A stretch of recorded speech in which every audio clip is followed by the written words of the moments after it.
महत्वाची घडामोड आहे। जयंत पाटील यांनी वर्षा निवासस्थानी मुख्यमंत्र्यांची भेट घेतलेली आहे। वर्षा निवासस्थानी प्रफुल्ल पटेल, सुनील तटकरे, जयंत पाटील यांची मुख्यमंत्र्यांसोबत 1 तास बैठक पार पडली आहे। दरम्यान या चौघांची बैठक झाल्यानंतरही जयंत पाटील आणि फडणवीस यांची बैठक सुरू होती। पवारांची राष्ट्रवादी एनडीए सोबत जाण्याच्या हालचाली सुरू आहेत अशी माहिती सूत्रांनी दिली आणि त्याच पार्श्वभूमीवर जयंत पाटील आणि फडणवीस यांच्या या भेटीला महत्त्व आलंय।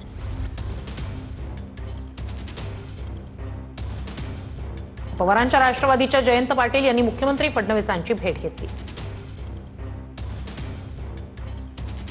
जयंत पाटील येण्याआधी तटकरे आणि पटेल यांची फडणवीसांसोबत वर्षावर बैठक सुरू होती।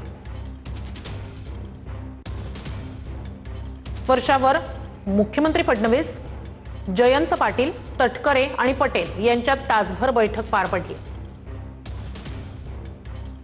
पवारांच्या राष्ट्रवादीचे एनडीए सोबत जाण्याच्या हालचाली सुरू असतानाच, तशी चर्चा सुरू असतानाच त्या पार्श्वभूमीवर झालेल्या या भेटीला महत्त्व आहे।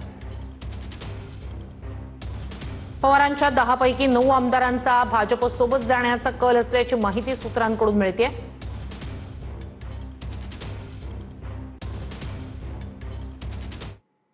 तर एकीकडे या महत्त्वाच्या घडामोडीत भाजप प्रणित एनडीए सोबत जाण्यासंदर्भात पवारांच्या राष्ट्रवादीत हालचाली सुरू असल्याची माहिती सूत्रांनी दिली। जयंत पाटील यांच्या नेतृत्वात झालेल्या बैठकीत 9 आमदारांचा एनडीए सोबत जाण्याचा कल असल्याची माहिती सूत्रांकडून मिळाली आहे। दरम्यान या संदर्भात आता अंतिम निर्णय शरद पवारच घेणार आहेत।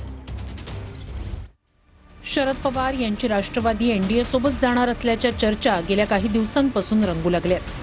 पवारांसह त्यांच्या पक्षाचे नेते जाहीरपणे याबाबत बोलत नसले तरी राजकीय वर्तुळात दबक्या आवाजात तशा चर्चा सुरू आहेत आणि आता शरद पवार यांच्या पक्षामध्ये एनडीए सोबत जाण्याच्या हालचाली सुरू झाल्याची माहिती सूत्रांनी दिली आहे। पावसाळी अधिवेशनादरम्यान जयंत पाटील यांच्या नेतृत्वात राष्ट्रवादीच्या 10 पैकी 9 आमदारांची बैठक पार पडली। रोहित पवार सोडून पवारांच्या राष्ट्रवादीचे इतर सर्व आमदार या बैठकीला हजर होते। सत्ताधारी एनडीए सोबत चला असं मत बहुतांश आमदारांनी या बैठकीत मांडल्याचं कळतंय। आता या 9 आमदारांचं मत जयंत पाटील शरद पवार यांना कळवणार आहेत। थोड्याच दिवसात शरद पवार आमदार आणि खासदारांची बैठक घेण्याची शक्यता आहे। जयंत पाटील यांनी आमदारांसह पक्षाच्या खासदारांचं मतही जाणून घेतल्याचं कळतंय। दरम्यान आमदार खासदारांचं मत जाणून घेतल्यानंतर आता शरद पवार कोणता अंतिम निर्णय घेणार याकडे राजकीय वर्तुळाचं लक्ष लागलंय। शरद पवार साहेब महाविकास आघाडीतले महत्त्वाचे नेते आहेत आणि त्यांच्या पक्षातल्या अडचणी दूर करायला ते समर्थ आहेत, एवढंच मी सांगतो। तसं या प्रत्येक अडचणी मागे विरोधी पक्षातल्या एक बाह्य शक्ती आहे। ती बाह्य शक्ती म्हणजे मोदी शहांची। त्यांना कोणीही या देशातल्या प्रादेशिक पक्षामध्ये स्थैर्य यावं, नीट काम व्हावं, विरोधी पक्षाची भूमिका नीट बजावावी असं त्यांना वाटत नाही। जातीय आणि धार्मिक धर्मांध शक्तींच्या बरोबर जयंतराव जातील असं त्यांच्या शत्रूंनाही वाटणार नाही।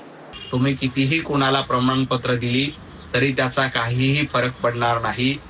तुम्ही आपल्या पक्षाची जी वाताहत होते त्याच्याकडे लक्ष द्या आणि मग इतरांना प्रमाणपत्र वाटत सुद्धा।